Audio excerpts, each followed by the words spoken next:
Another top story, U.S. President Donald Trump has predicted a ceasefire in Ukraine in the not-too-distant future, adding that the country needs fresh elections at some point. Trump also said that he had spoken to Russian President Vladimir Putin and that the two had agreed to immediately start Ukraine peace talks. Trump will hold a first meeting with Putin in Saudi Arabia. But this extraordinary thaw in relations has sparked concerns that Kyiv could be left out of the process. No, we had a great call, and it lasted for a long time, over an hour this morning. I also had with President Zelensky a very good call after that.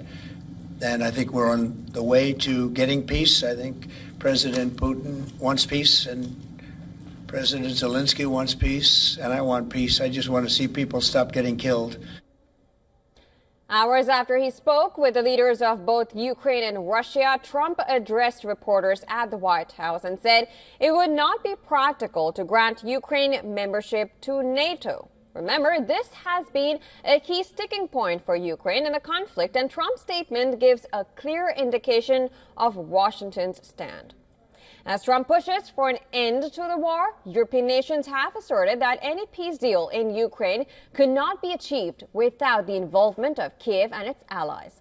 At a meeting in Paris, the foreign ministers of France, Germany, and Spain insisted that there will be no just and lasting peace in Ukraine without the participation of Europeans, and that no decisions could be taken without Ukraine. However, Zelensky has said that he appreciates Trump's genuine interest in the U.S. and Ukraine's shared opportunities. Zelensky said in his nightly address that Ukraine believes that America's strength is enough to push Russia and Putin to peace. He said he had a meaningful conversation with Trump and added that the U.S. and Ukraine also discussed bilateral security and economic cooperation as he met with Treasury Secretary Scott Bessent.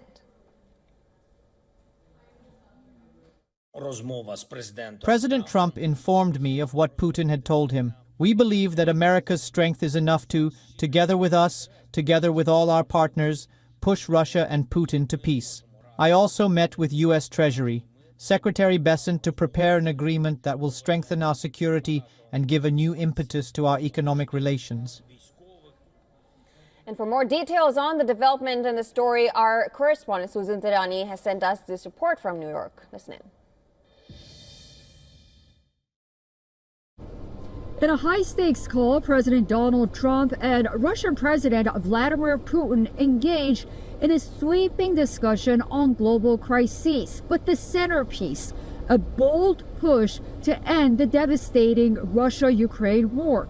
Donald Trump, seeing an opportunity for peace, has tapped Secretary of State Marco Rubio and other high-ranking officials in his administration to spearhead immediate negotiations. The move signals a shift not just toward potential peace, but in Washington's posture on European security.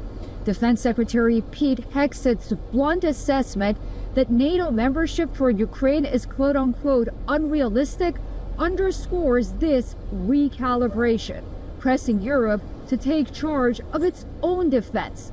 Meanwhile, Vice President J.D. Vance is scheduled to meet Ukraine's President Volodymyr Zelensky in Munich this week.